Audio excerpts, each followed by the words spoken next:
बिस्मिल्लाहिर्रहमानिर्रहीम। खातिन हज़रात, अख्तर अब्बास का सलाम पहुँचे।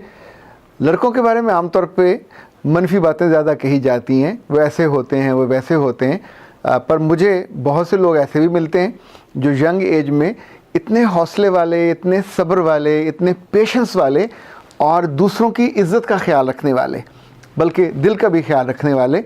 और ख़ास तौर पे इसका अच्छाई का पता तब चलता है जब कोई दूसरा आपकी ज़िंदगी में आ जाए, और अगर कानूनी तौर पे और शरई तौर पे आया हो, और जब आपका हक़ उस पर फ़ायक हो और आप उसके वजूद पे पूरा मलकियत आपके पास हो, और आप फिर भी उसकी मर्ज़ी से और उसकी आसानी के लिए अपने आप को सब्र में और बर्दाश्त में रखो, तो ये बहुत मुश्किल काम है। बहुत अहम मसला है, हम उस पर बात करेंगे। पर उस पर बात करने से पहले उन सारे लोगों से कि जो पिछले एक हफ़्ते में हमने बात की उन मदारस के बच्चों के लिए कि जो दीनी तालीम के लिए जाते हैं, ख़ुद मुझको बहुत अच्छा लगा था। उस पर लोगों ने दुआएं भी बहुत सारी दी और इस एंगल से भी अप्रिशिएट भी किया कि ये सोचने के लिए एक नया एंगल है कि इन बच्चों की ज़िंदगी का जो करियर है वो नौकरियां नहीं हैं, उनका करियर दिल है, उनका करियर अल्लाह की आखरत है, और उनका करियर मसाजिद की बहुत अच्छी इमामत है, बहुत अच्छी खताबत है।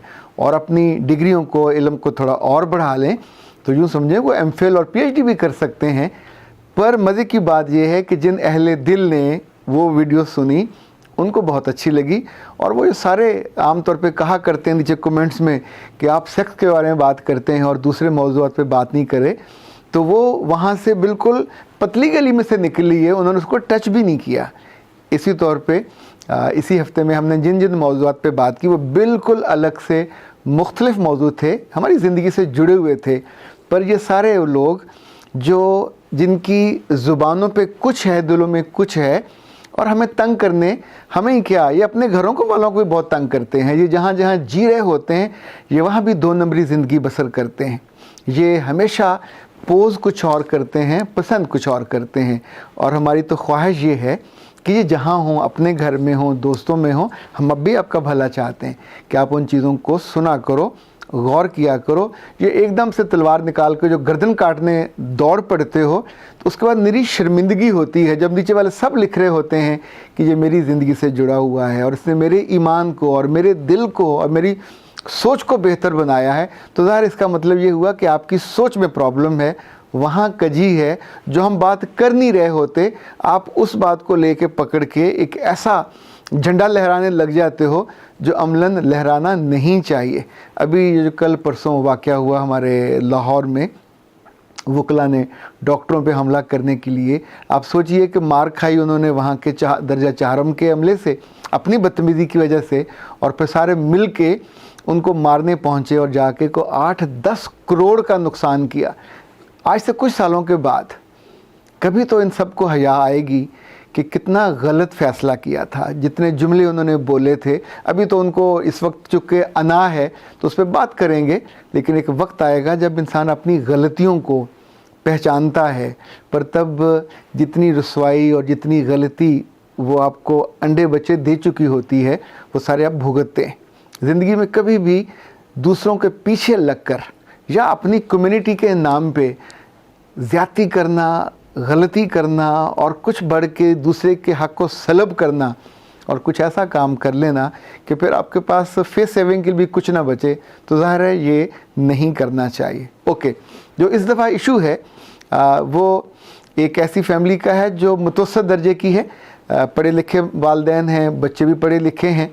लड़के ने आके जो मुझसे कहा कि सर अब मेरी बर्दाश्त से बात बाहर हो रही है और शादी को कोई 8 माह और 15 दिन हो गए हैं, अभी तक मैं अपनी अहलिया को कभी छू भी नहीं पाया और वो मुझे करीब नहीं आने देती।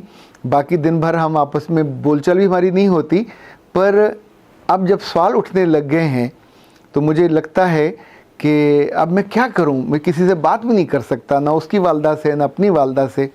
तो फिर मैंने हंसते हुए उसे कहा कि अब तुम तैयार रहो, तुम्हारे साथ वो होने जा रहा है जो किसी और के साथ नहीं हुआ होगा। तो उसने पूछा वो क्या? तो मैंने कहा अब जब तुम दोनों की अलहदगी होगी, क्योंकि इसका ज़िंदगी चल नहीं सकती। नादानी तुमने ये की कि बिल्कुल इनिशियल दिनों में اپنی والدہ سے بات کرنی چاہیے تھی یا اس کی والدہ سے بات کرنی چاہیے تھی. اگر بچی کے اندر کمپلیکیشن ہے, اسے ڈر ہے, تو اس کی ماں کو اس بات کا علم ہوتا ہے. اگر اس نے کوئی غلطی کی ہوئی ہے اور اپنی غلطی کو چھپانے کے لیے وہ اپنے ہسبینڈ کو اپنے قریب نہیں آنے دے رہی, تو بھی اس کے گھر والوں کو علم ہوتا ہے. اس کا علاج ہو جاتا ہے, آپ اس کا علاج کروا لیتے ہیں, اپنا جسم نارمل کرا لیتے ہیں. ایون میرے پاس بہت سی بچیاں ایسی آتی ہیں, زندگی میں غلطی ہو جاتی ہے. اب اس غلطی کے ساتھ آپ ہمیشہ لٹک کے نہیں جی سکتے, نہ آنے والے جو اگلے 30-40 سال ہیں آپ ان کو برباد کر سکتے ہیں. ہر غلطی کے بعد اللہ نے معافی رکھی ہوئی ہے, آپ معافی اس سے مانگتے ہیں اور آئندہ توبہ کرتے ہیں. اسی کو توبۃ النصوح کہا جاتا ہے نا. ہمیشہ غلطی کے ساتھ دلدل نہیں ہے, غلطی کے ساتھ پھر نارمل زندگی ہے جو اللہ نے رکھی ہوئی ہے.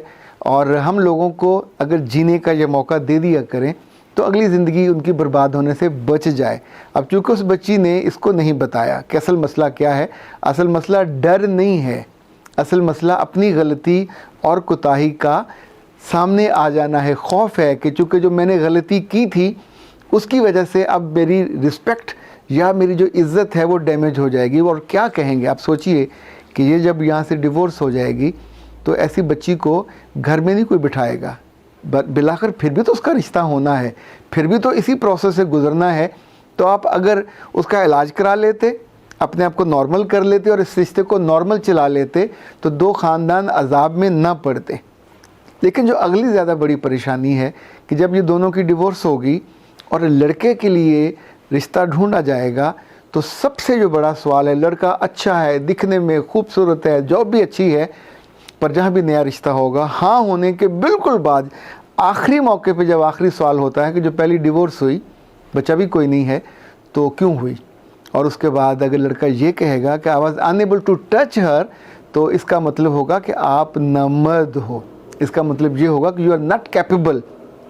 اس کا مطلب یہ ہوگا کہ آپ فزیکلی انفٹ ہو, اور کسی انفٹ آدمی کو کوئی اپنی بیٹی کیوں بیاہ کے اس کو دے گا کہ اس کی زندگی برباد ہو جائے.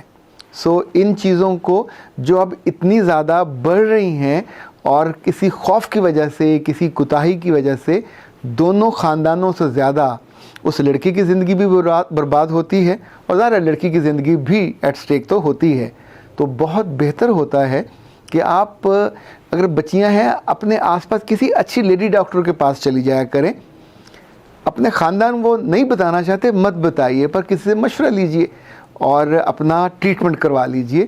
اور پھر جب زندگی اللہ آپ کو ایک باعزت زندگی بسر کرنے کا موقع دے رہا ہے تو اس عزت کو محسوس کیجئے, اور اس عزت میں ویسے بیہیو کیجئے جیسے سمجھدار اچھی لڑکیوں کو بیہیو کرنا چاہیے. وہاں آپ اگر ان نیچرل بیہیو کرو گے تو ظاہر کمپلیکیشن آپ کے لیے بھی ہوں گی, آپ کے اسپاؤس کے لیے بھی ہوں گی, آپ کے دونوں خاندانوں کے لیے ہوں گی. پورا پروسیس پھر نئے سرے سے آئے گا, پھر اتنا ہی خرچہ ہوگا, پھر اتنی ہی کمپلیکیشن کے ساتھ آپ ایک نئے رشتے میں جاؤ گے, اور وہاں پھر سوالیہ نشان ہوگا اس پورے پروسیس کا. تو آئی وش کہ مائیں دیکھیں کچھ وقت ایسا ہوگا کہ پھر یہ لازمی ہو جائے گا کہ شادی سے پہلے بچے اور بچیوں کے میڈیکل ٹیسٹ لازمی ہو جائیں, ان کو کسی نہ کسی کنسلٹنٹ کے پاس. اب جتنے بچے یا بچیاں میرے پاس آتے ہیں پری میرج کاؤنسلنگ کے لیے, وہ سب بہت سکھی ہو جاتے ہیں, اس لیے کہ دل پہ جو پریشر ہوتا ہے کسی غلطی کا یا کسی کمپلیکیشن کا, سم ٹائم یہ ایک فوبیا سا بن جاتا ہے سن کے. اور عام طور پہ سنا بھی ان بے وقوفوں سے ہوتا ہے جن کی اپنی شادیاں ہو چکی ہوتی ہیں, پر آپ اپنی زندگی برباد کر لیتے ہو, اور وہ بربادی بہت نقصان دیتی ہے. بچا جا سکتا ہے, اس سے اپنے آپ کو بچایا جا سکتا ہے, اپنے خاندان کے لوگوں کو بھی سوالیہ نشان بننے سے بچایا جا سکتا ہے.